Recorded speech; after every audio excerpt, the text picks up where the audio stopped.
Hey there, it's Chris, and we are back for the second part of the Bang project. Where, if you remember last time, we got ourselves a wireframe going. None of that, we did packed it out with a little bit of the foil and glued on the first layer of clay, which is great because now I don't have glue on the fingers anymore, and I can actually feel what I'm doing. So, in addition to that, we'd kind of discussed where I came from on the modeling, and we got into a little bit of how I'm going to be scheduling, well, my schedule out so I can both accommodate this and my other interests. I do, like I said, I'm training for an ultra marathon distance obstacle course race, which time wise is going to probably bump into this. So we went through that last time.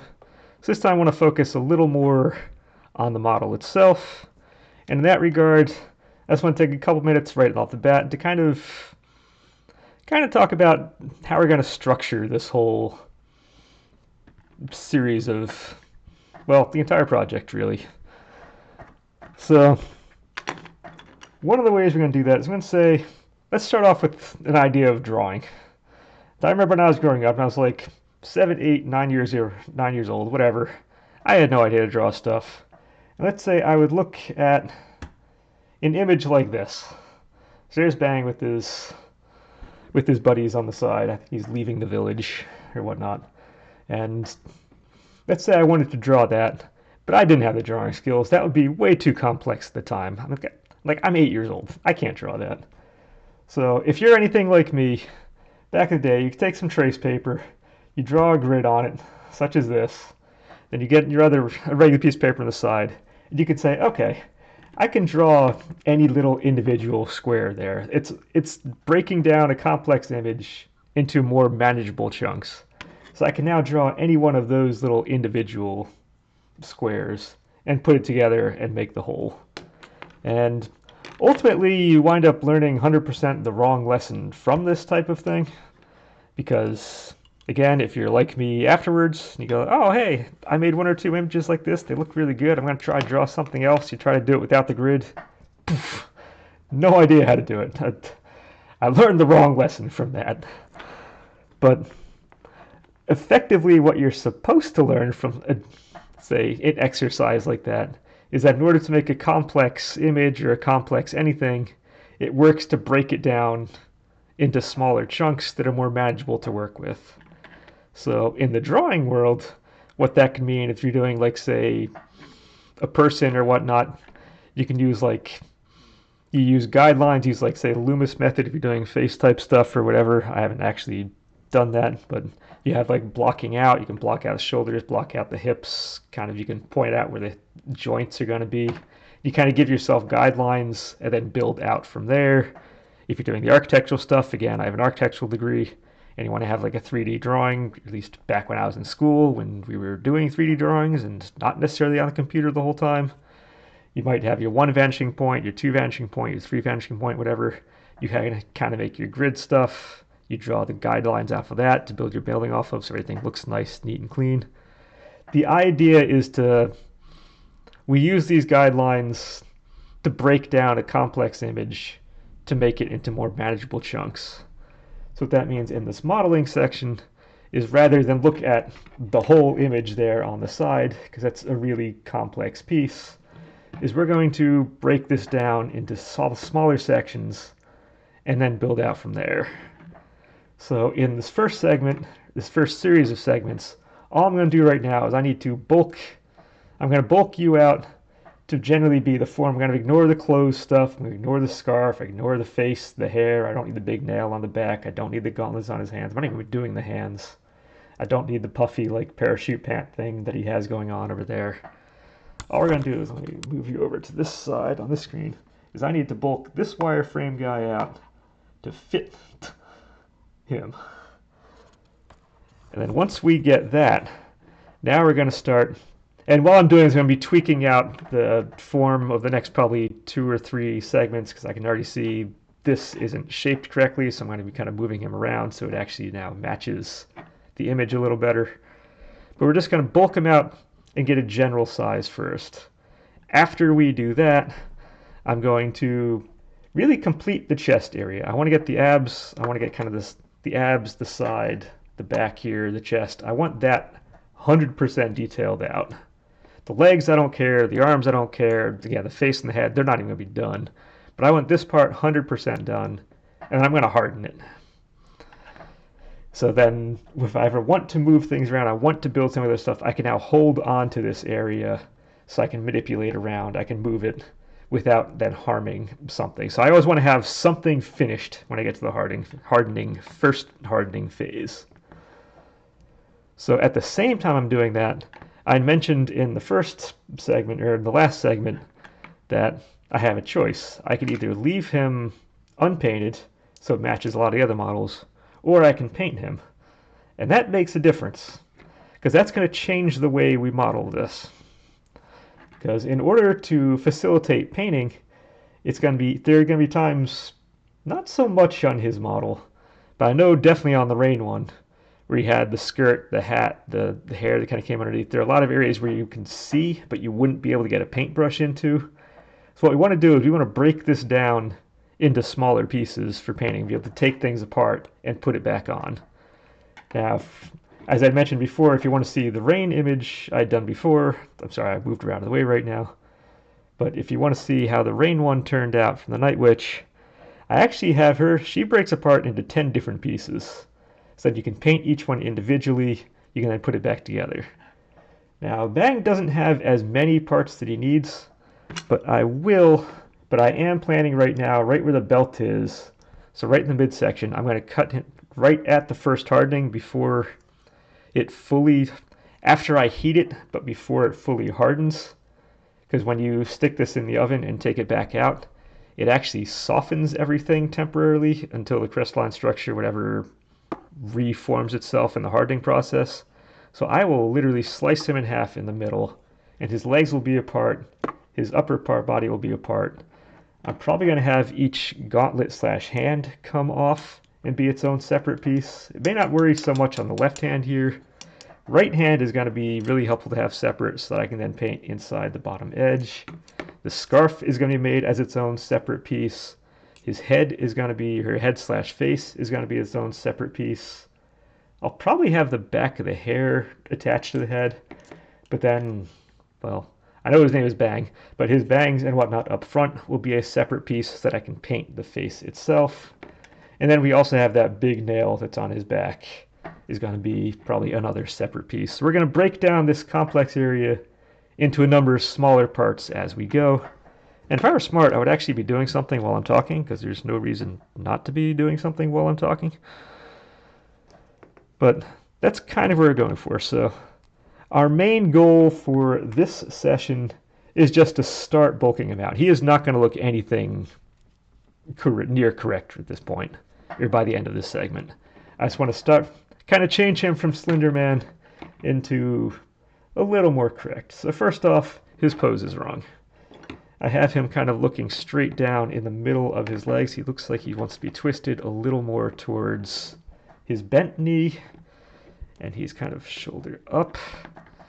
So this arm is going up a little bit, and we can see we now have kind of a little more of a dynamic pose going, which is good. His neck can actually go up, and I feel like we want him to bend out a little bit from the start. Whoop. I think I just made things worse. Actually, I'm pretty sure I just made things worse.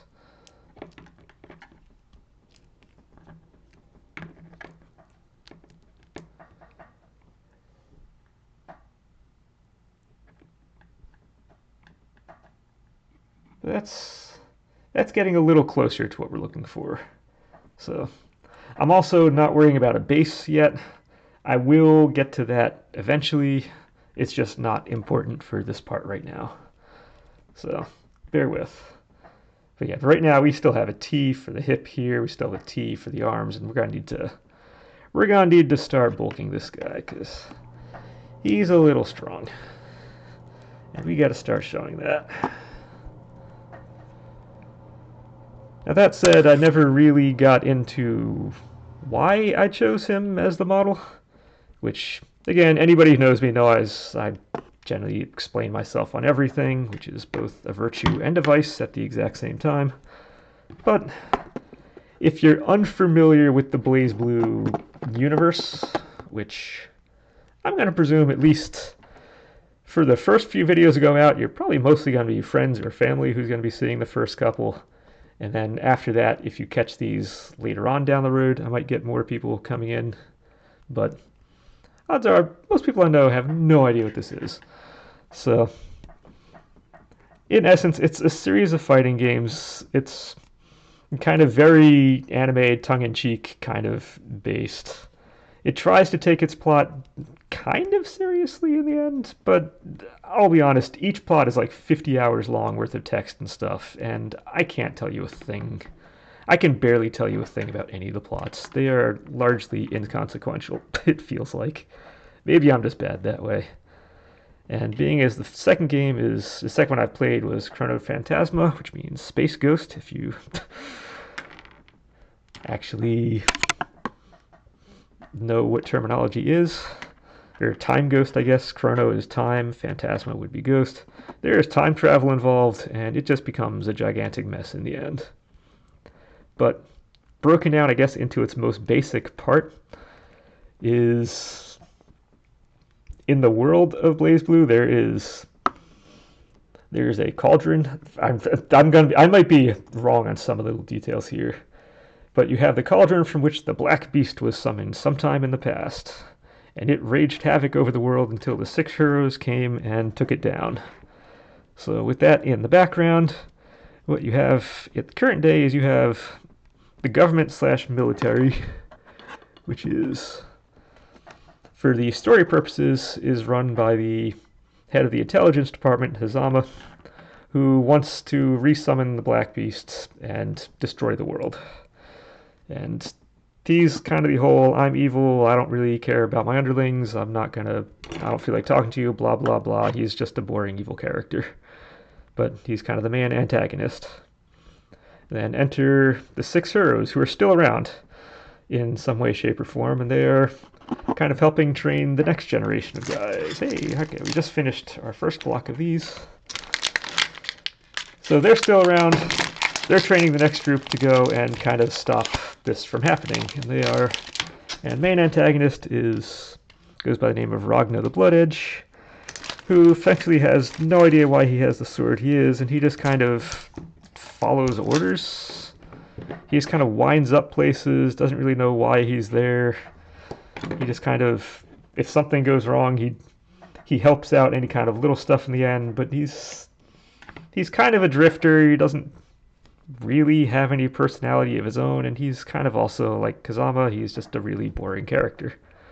But you have, like I said, you have the government, you have who wants to effectively destroy the world, and you have the rebel guys who are resistance fighters, whatever, who are fighting to stop the cauldron from being used and resummoning basically the Black Death, the Black Beast, whatever.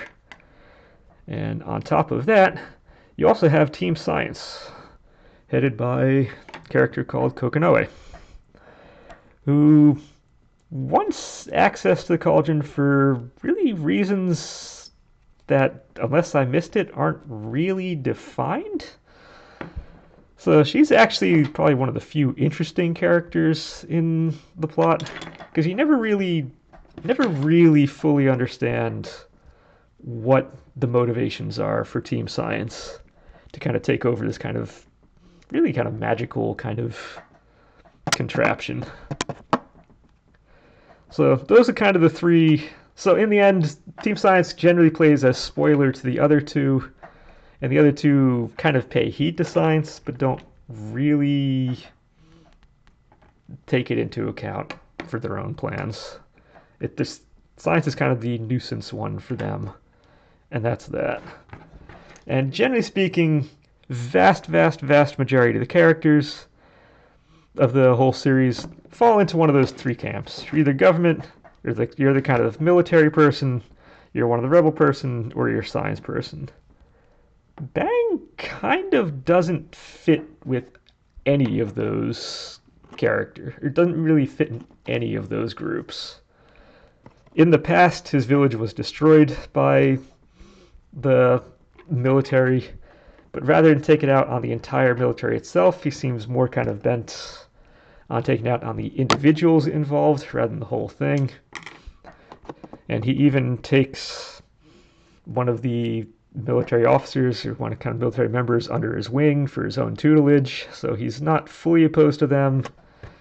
He has a wannabe girlfriend who is on Team Science, so he has connections with that one as well. And usually by the end of any kind of game, he winds up kind of helping the rebel force take down the big evil, so he's part of the other group. So he will jump from one group to the other in any given scene, depending who's around. And he's one of the few characters who actually does that to any effect.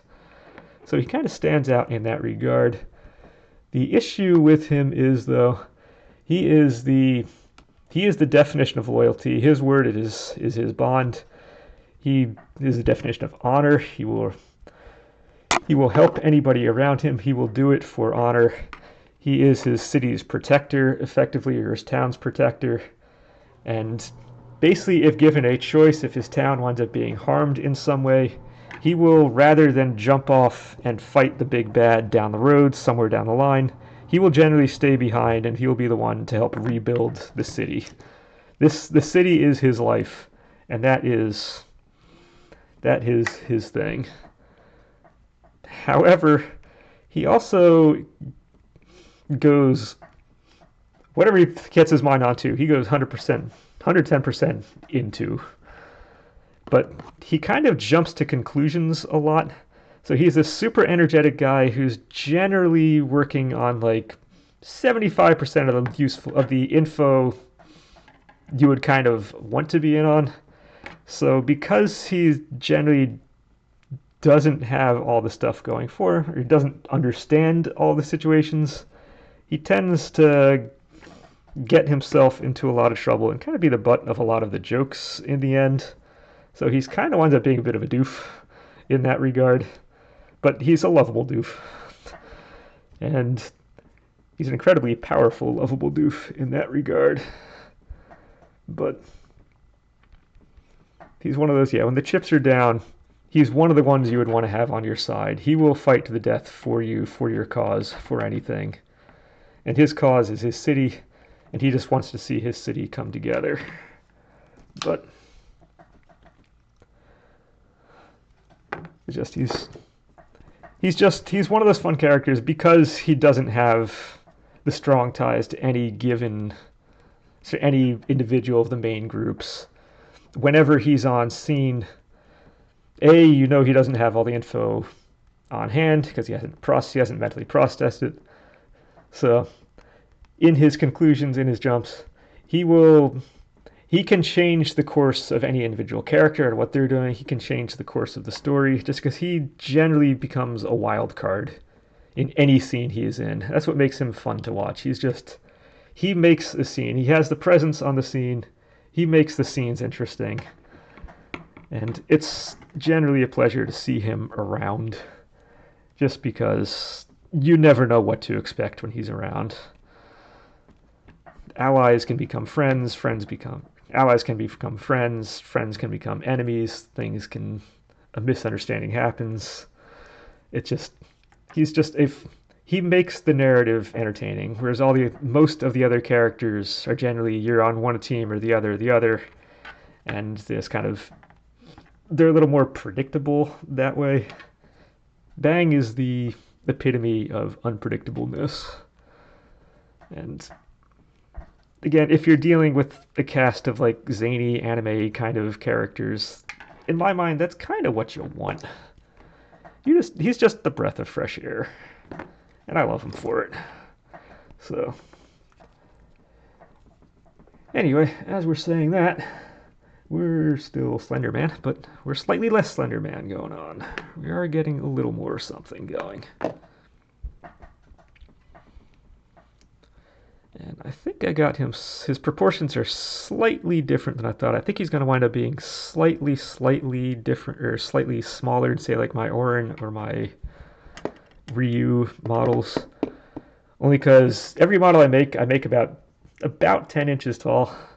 It's when I go to harden, I'm using an old rotisserie actually, and in order to fit any model in there, along with the base that I stick the guys on, I can't have the combined height of my base I have them standing on and the character be more than 10 inches tall, or more than combined to be more than a foot tall. So generally my character is all about 10 inches. So I made him, so I'm going off of a model here, which is 10 inches tall, except he's hunched over a little bit. So he's actually going to wind up being just a teeny bit, I think, smaller than the other guys. But I think it's going to be okay in the end. I said the same thing with Rain. Then Rain actually wound up being, I think, my biggest character ever in the end. So yes, he will be. He will use up. I'm very, very, very sure he's going to use up less clay than my Rain one did. If only because Rain is technically basically a middle-aged housewife character who had dreams of grandeur when she was younger, kind of missed out, and now is kind of given the second chance due to circumstances to come back. But even so, she has kind of a lot of childlike features, and childlike features kind of make you a little more short and squat rather than long and drawn out. So because of the proportions, she wound up using a lot more clay than most of the other ones. Also, I don't know why I'm kneading this by hand. I'm doing this old school way. I do have the pasta roller, which I'm going to set back to 7, which is the widest. And we're just going to, rather than knead this by hand, I have this for a reason. This will never be used for actually making pasta, but it is the one purchase I did for the modeling stuff, which has been great at saving my hands from all sorts of bad news. So I have it. Let's actually use it. And now we can just kind of, let's go move you down. We can take this stuff.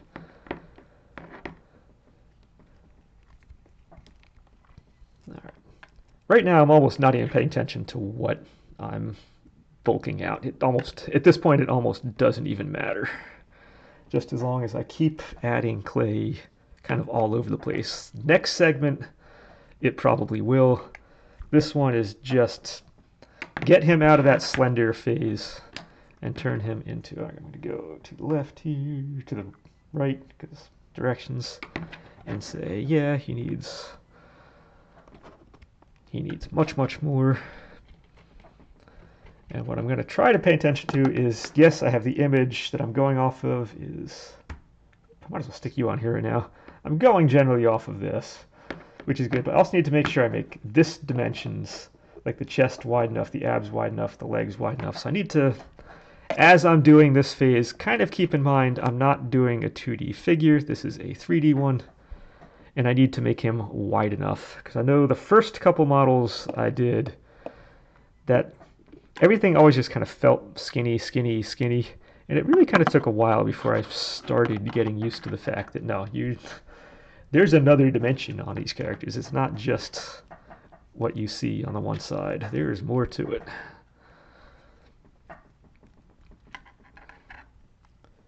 So the first thing is trying to get this T-bar out from the legs, kind of, so it feels like legs going down and not just bar down there. I get that, and that starts to feel a little more correct. At the same time, if you watch like a number of other people online who post these, they're like little 15-minute videos, so they're only going to show like a 15-20 minute video, and they're going to show 30, 40 hours, 50 hours plus worth of work going on. So they're going to show the good stuff. But at the same time, you'll see a lot of times they just kind of grab a block of clay and bam, they put it up, kind of smooth out real quick, and it's done. And I'm not skilled enough to do that. We are doing little bits at a time, kind of look at it, reevaluate, come back, and try again. And B, I like doing these smaller pieces, and really it gets me a chance to really kind of push stuff in. And what pushing this stuff in is going to help with in the end is it should help Not fully eliminate, it still happens, but it's try to minimize during the hardening process any kind of air pockets or air bubbles and stuff that pop out. Now, admittedly, because this is being painted, it doesn't really matter as much because I can fix things that go wrong afterwards. Believe me, if you watch the rain one, things have gone. There are a couple of those that went catastrophically wrong and had to be fixed. Even my cat one, which wasn't on video, the first time I hardened her, she snapped in half in the end because the bars in the middle weren't attached terribly well. And I kept kind of readjusting her all throughout the entire process. So I kind of made her really weak in the middle. And she actually snapped in half. And I had to reattach everything and fix her. And it works out. Like I said, things are going to go wrong in these processes. But it will work out in the end. You can scream at your computer screen watching this. That's fine. That's kind of expected. But, yeah, no, just be aware. Not everything is going to go smoothly on this. I make lots of mistakes in the process, but we work from it. Like I said, an amateur is somebody who practices until they get it right. Professional is somebody who practices until they can't get it wrong. I'm somewhere in the middle. I believe this is model number 15, to my credit. And let's say I've been told it takes about 14,000 hours to become a professional, become an expert at something. And let's say if I do even 30 hours a piece for 15 models, we're looking at like 450 hours. That's not quite 14,000. So I am in no way a professional at this. I just have fun doing what I'm doing. And it's the process of going back and forth, which is what makes these fun. There you go. Alright, we're going to be going through, generally speaking, a lot of clay this time and probably the next time. And then after that, it is going to slow way the heck down. But, okay, and if you're curious why this is sitting on top of a box, as you can see, the handle comes down below, for whatever reason, it comes down below the height of this. So in order to actually use this, because I believe it's supposed to be mounted on the edge of a tabletop, that's why I have this sitting on top of the box. It's kind of dumb, but it is what it is. You know what? I have the whole thing. I'm sure there's some rationale for why it's done the way it is, but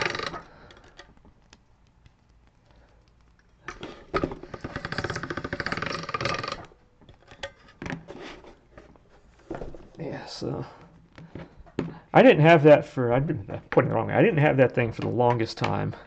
But I think it was after doing, it wasn't super long after doing Rydia, where she has the floats on the arm, she has the kind of the cloak on the back and all that.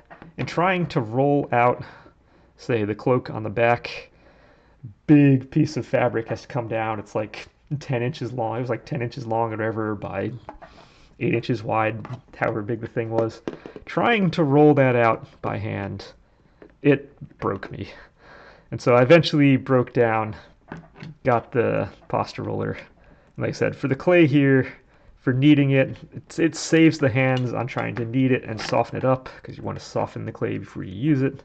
Otherwise, it really is unusable. It really, that's one of the ones that has definitely helped a lot. Let's get stuff on the back. We have put nothing on the back so far. And he's going to need this. Like I said, I'm generally going to have almost no rhyme or reason, it feels like, why I do the sections I'm doing for the rest of this segment. It's just kind of slowly building out each section as I go. I'm not worried about the arms and the hands. Those are going to come later. They're actually going to be done after this first hardening, so I don't care about them at all. And like I said, the bottom of the legs, I'm actually not doing the bottoms of the legs in this hardening either, so they don't really matter. But kind of, I want to get the arm started and get down below the knee kind of going as a beginning point on these guys. But and overall, just like at my day job, as I said, I'm a home remodeler right now as my job. I have a general rule on any given day on that, which is by the end of any given day, I want to have something visual accomplished.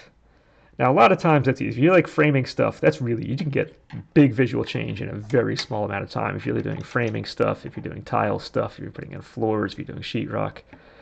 But there are some where you kind of get into more kind of detail-y things. You're doing more carpentry type stuff. I'm doing custom cabinetry or custom bookshelves. A lot of people like custom bookshelves. I enjoy making those. I've done, if you want things that are like 12 feet tall, put up on the side of a staircase to kind of go up, yeah, I've done that. Those are kind of like my specialty things. But generally speaking, at the end of any given day, one rule is I want to have something. If a client comes back home from work, takes a look at what's happened, I want them to be able to see something has changed in a good way.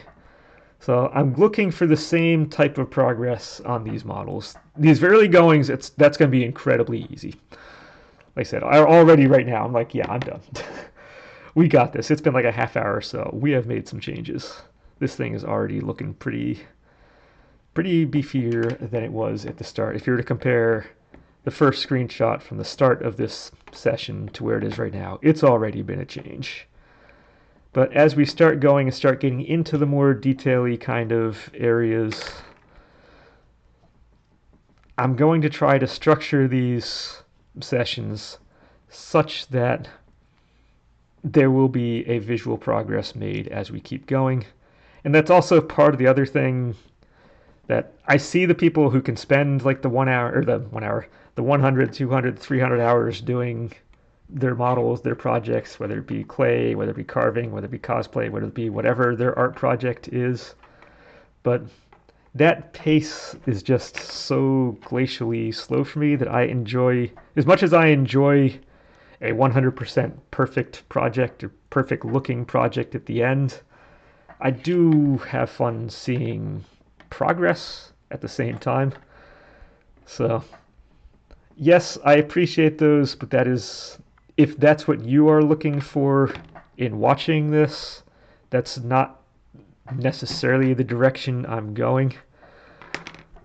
Yes, I will do what I can with the time I'm giving myself, but just keep in mind I will be making actual gains as we go. I don't plan on going back over and over again certain areas. If things are obviously wrong, yes, but as a generality, I am going to put, to an extent, some limit on how long things go. Again, you saw on the side in the last session, you see the quality of the stuff I do. That's generally where it goes. And early on, radio was the first one that took a lot of time to do. That was around probably 45-ish or so hours to do hers, because I had never done any kind of anatomy thing before. And like Bang, where I said, I'm purposely taking somebody without the shirt on in there, just so it forces me to learn that type of anatomy. She was the first where it kind of had the leotard, whatever outfit underneath for other stuff. So I kind of had the same going for her, and because of that, she took a long time to do. But since then, I've had some that go as long, that hers was like 45. I've had some that were as short as 20. I look at Pixie. Pixie took about 20. So Realm, Say, and Cat were about 24. So I'm anticipating somewhere in that figure, I'm going to say 30-ish hour range, because there's going to be some learning involved in this. He's a little more complex than some of the other ones in there. I don't think he's as complex as that last one did, the Night Witch one, but he does have some complexity going on. So I'm going to guesstimate around 30-ish hours for him on the modeling side. And painting, we'll see. Painting, I've just kind of started painting. I haven't looked up any techniques on how to make painting more effective, how to make things pop, how color theory into that. I really haven't done much on that end of the painting stuff. I'm still using a brush to paint. I don't have an airbrush yet. So if I'm using the same setup as I've done on Cat and as I've done on Rain on him, like I said, I'm probably in that 10 to 15 hour range. He has a number of decals which are going to be kind of really kind of detail oriented. So we'll see how that works out in the end. But all right, chest is coming out a little too far. So let's get the bottom part of the rib cage going in here. I still need to give him a back. I haven't done that yet. But he is starting to... I know I'm going to use that phrase a lot, but he is starting to come together.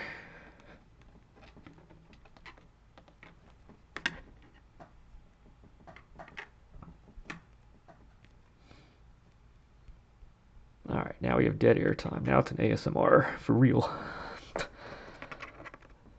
The bane of any of these segments is to have dead air time. I suppose I could go into why I kind of want to put these types of things online and where the ideas and all that came from. I did do a discussion of that later on in Rain's project, and it might be worth doing it on this one too, because now Prayers is going to be pushed back probably to sometime in the future. But at the same time, I would rather dedicate more time than, say, the 20 minutes I have left in this segment to it. So I'm gonna hold off on that until some other time down the road. I don't have a specific time then, but at some point, I would like to go over where the idea for this came from, why I'm doing it, what I'm hoping to get out of these videos, what I hope to get out of interacting with y'all. Y'all, whichever way we want to go on that phrasing.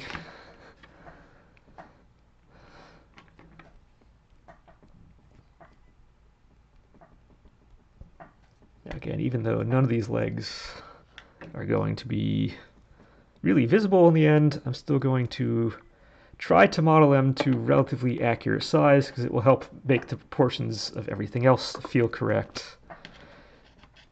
Because if something is off, your eye kind of goes to it. So I try to make, when I do the blank, is what I call it, kind of like the basic, like your Barbie kind of model. Just there's your model. I call it a blank. So usually my goal of making the blanks is effectively to kind of get as much of the useful part of the body in proportion kind of made. Because then if I'm looking at the chest is going to feel different if the leg's like little skinny versus the legs are kind of fully formed out.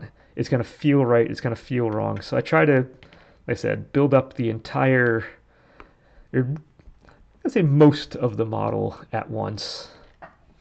And then just detail out like a portion of it. In this case, it's going to be the chest and the abs and the midsection.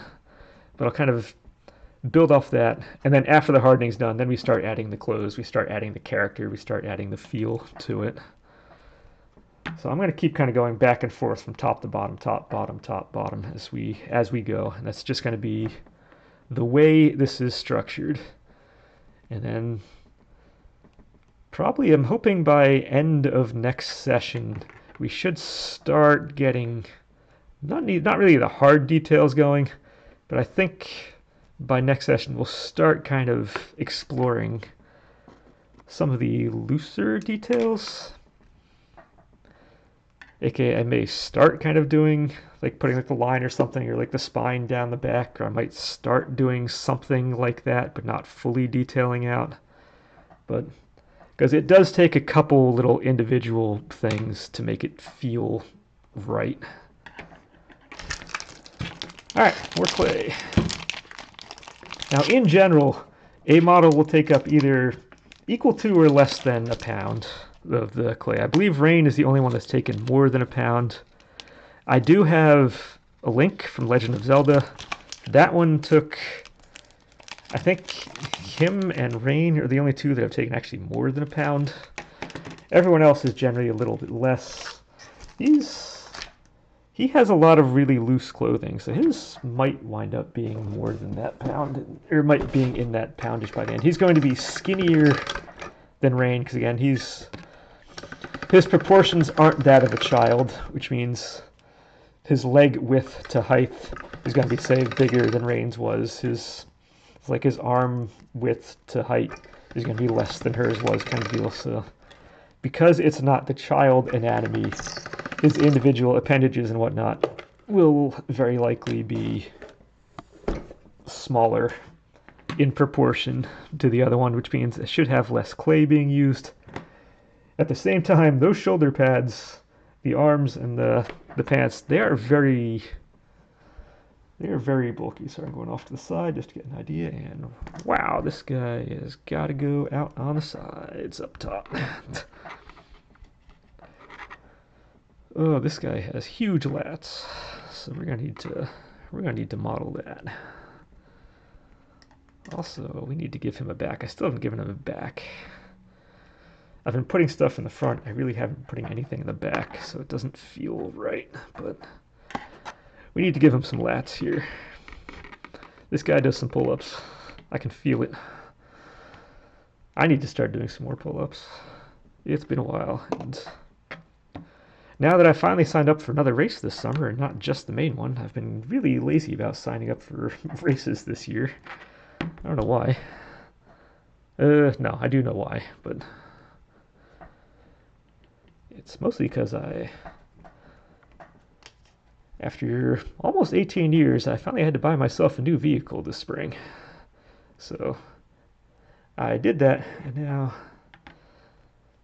for a time, was paying the financial price, but now I think I'm now back to where I should be again. So I knew I was going to take a financial hit for a short time when doing that, and by end of next month, I'm 100% off of that, because quarterly taxes are awesome. But yeah, once that part is through, then we are 100% back to everything being nice, happy, and good. And so I've been a little slow at signing up for races and whatnot as a result, but it's not really an excuse anymore. Now I'm just getting lazy. That part is past. We are 100% off camera. Awesome. That will happen from time to time. We will go off camera every now and again.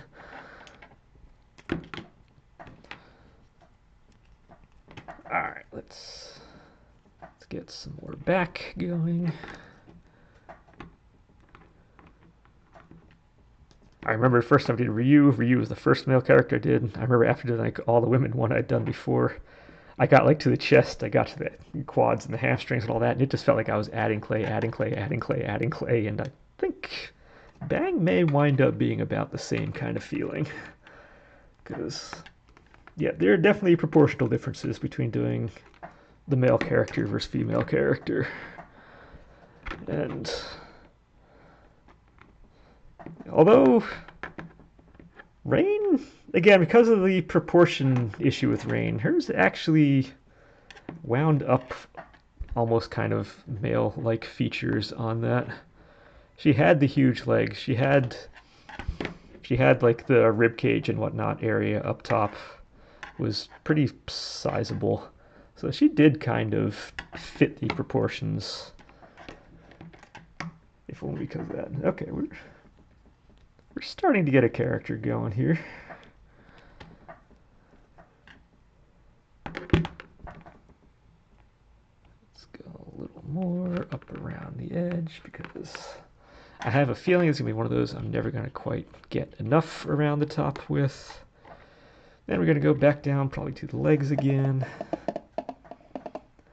Nice thing is clay too, if ever add too much, you can always take it off. This isn't carving, this is sculpting. There's a difference. I have attempted carving before with mixed results. I have two projects I've really liked and came out good.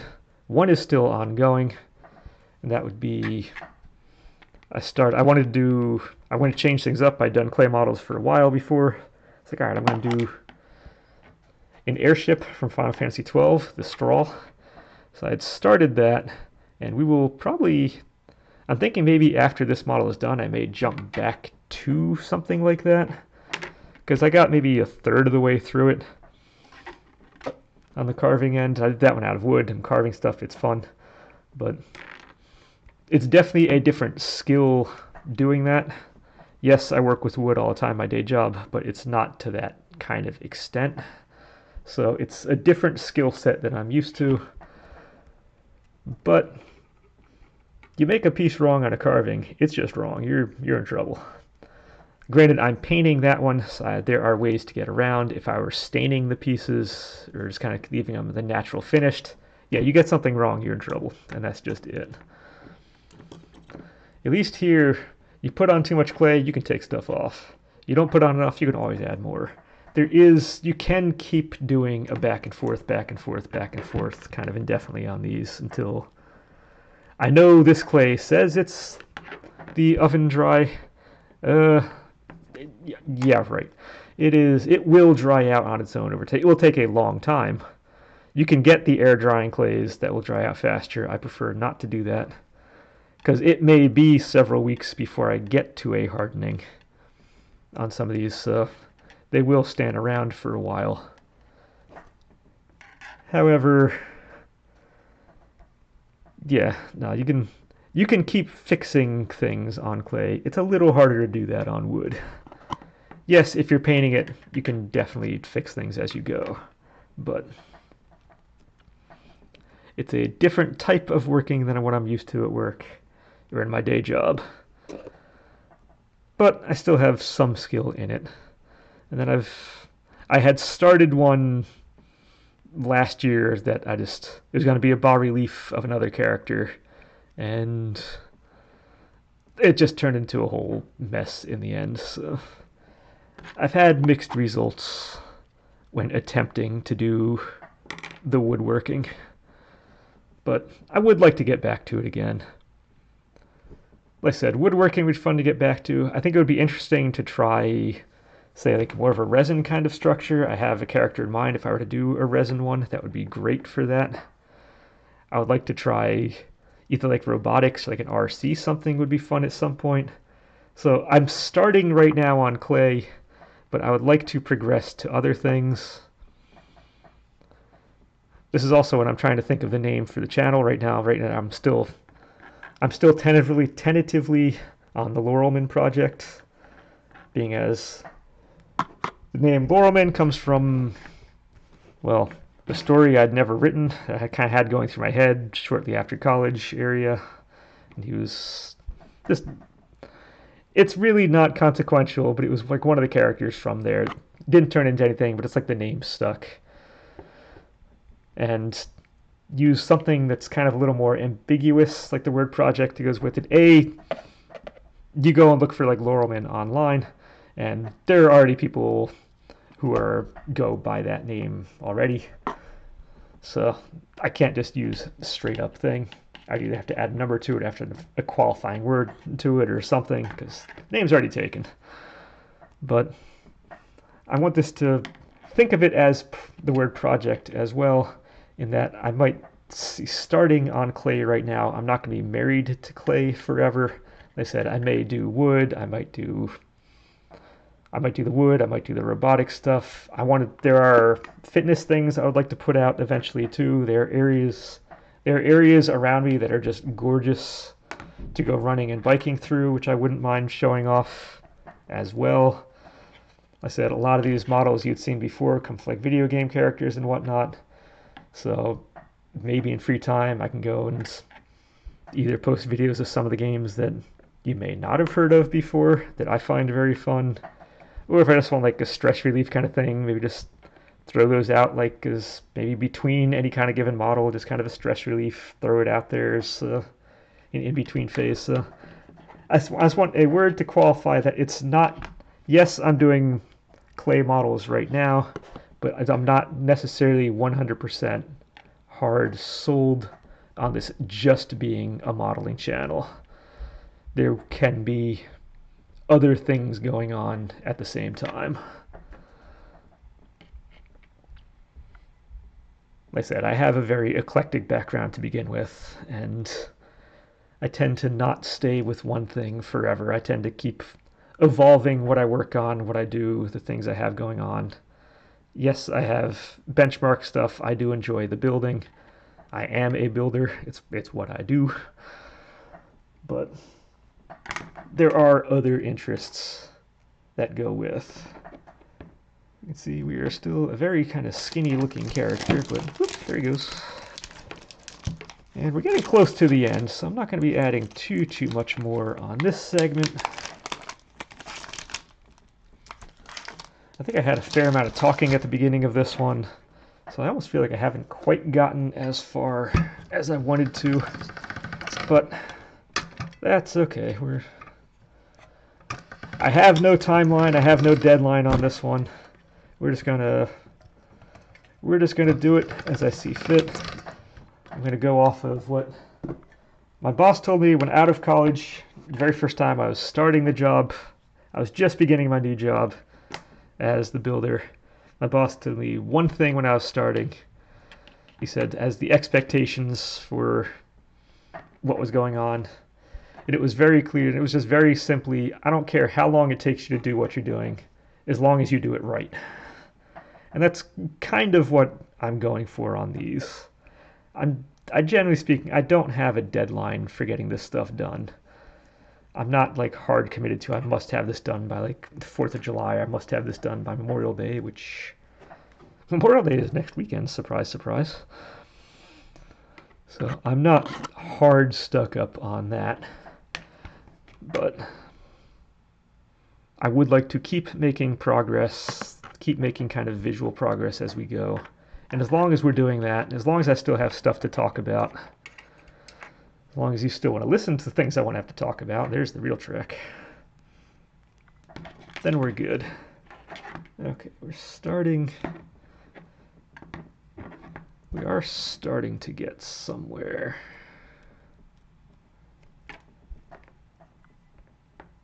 As long as I can keep things on camera, that would be great too, because I know I keep kind of, especially for these first couple segments, it's a little harder to stay on camera just because I'm working from all over the place. I'm not 100% committed to one area, to detailing wise.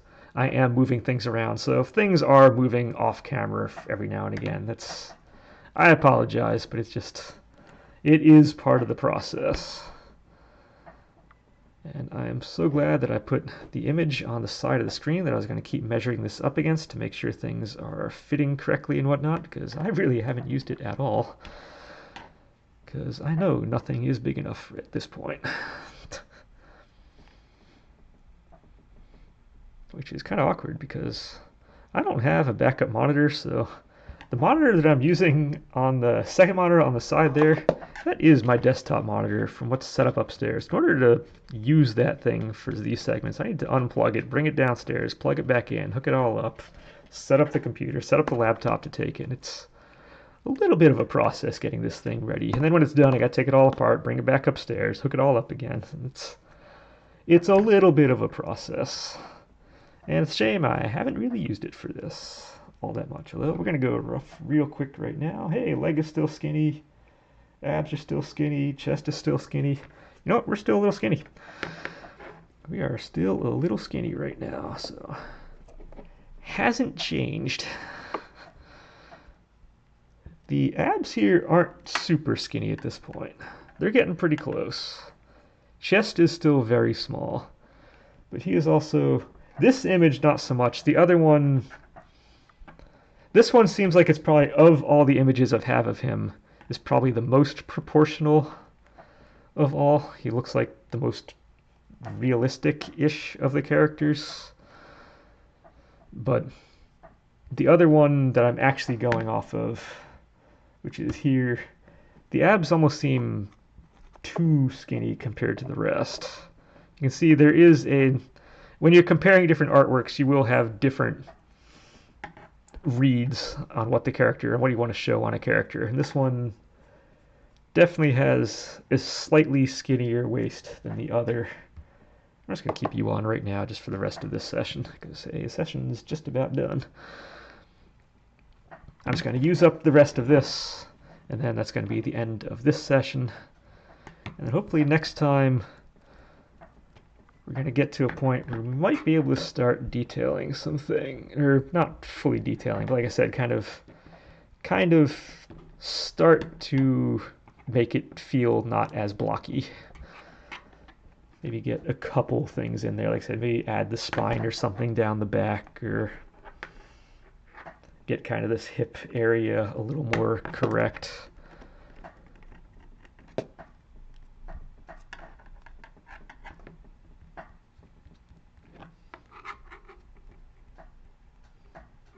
Oh, I've gone silent again. Silent is bad. Dead air time. You're not engaged. As a viewer, you're not engaged if I'm not talking.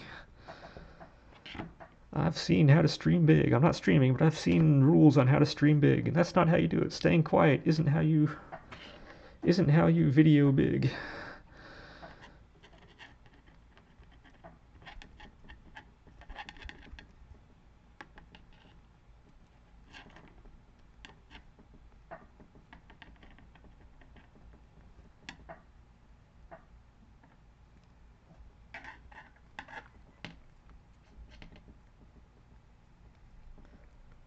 Alright, keep on getting all the air pockets out of stuff.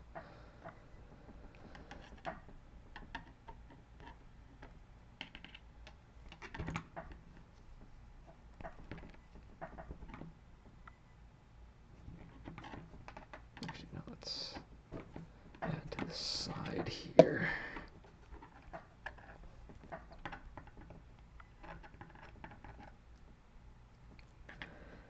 Alright, what do I have left? Just a couple little pieces. Couple little pieces. Now, I haven't really looked at the form since I've been adding all this stuff really closely, so I may need to then retouch up how he's actually standing here, because I'm sure it's not 100% yet. But again, it's going to be a touch and go. As we kind of add more clay, we'll get a feel for, see what needs to be tweaked, what doesn't need to be tweaked. And this will be, anticipate a back and forth kind of process on this.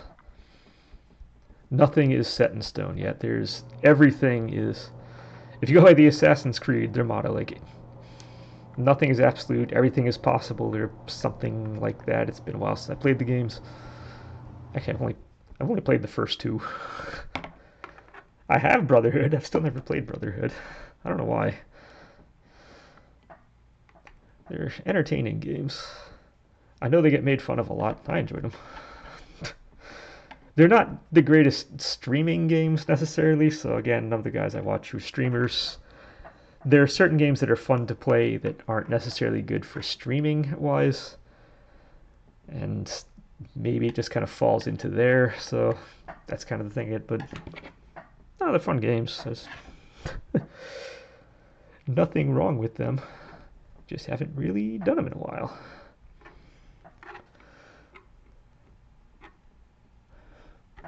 But no, at this point, nothing is true. Everything is possible. We can tweak the form. We're going to be tweaking everything. So there will be the back and forth between putting clay on and kind of removing the arms and stuff around until he get to the point where he's kind of there. Alright, so doing a little smooth out just to kind of make it pretty like. But that is where we stand. Let's put you back up here.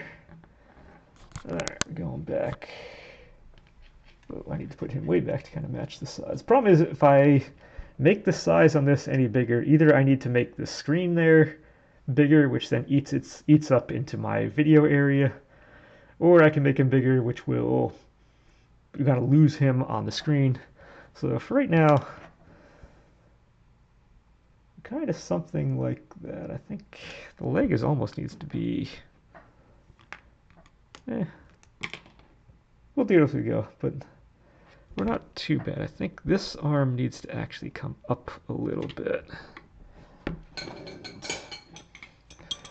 If you notice, arms don't noodly wise around that. They should have a little more of a 45 thing going on.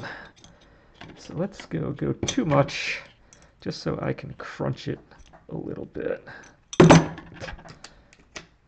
And I can bring that back.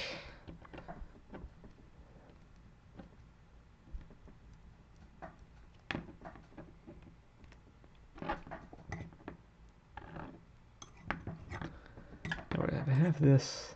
I have him bending down. He wants to. He's kind of more bending up. I think the arm is going to come out and maybe in just a little.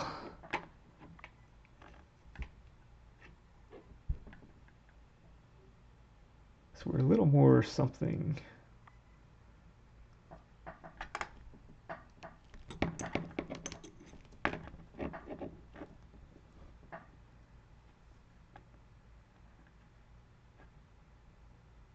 Almost needs to go back a little bit more. Yeah, this is where we're going to have. All right, so I think before we really start going a whole lot more on the clay, I think I'm going to try to fine-tune the form. Might do a little bit of that off camera, just do a little fine-tuning, kind of get it back in here. But now, next time, we're going to keep adding stuff to this. And like I said, we might actually start doing some of the detail-y things in here. That would be great if I can get to that point. Because I'm anticipating this is going to take some work. It's probably going to be a couple tries before I get that right. So hold off on screaming at the computer screen if you're watching this. I will get it there, but it might take a couple tries before I get it right because all that's going to be brand new. But that's not this time's problem. That's going to be next time's problem. At this point, we're no longer a Slender Man. We do have some mass to it. And that is where we stand. So until next time, this has been Bang Project Part 2. And enjoy.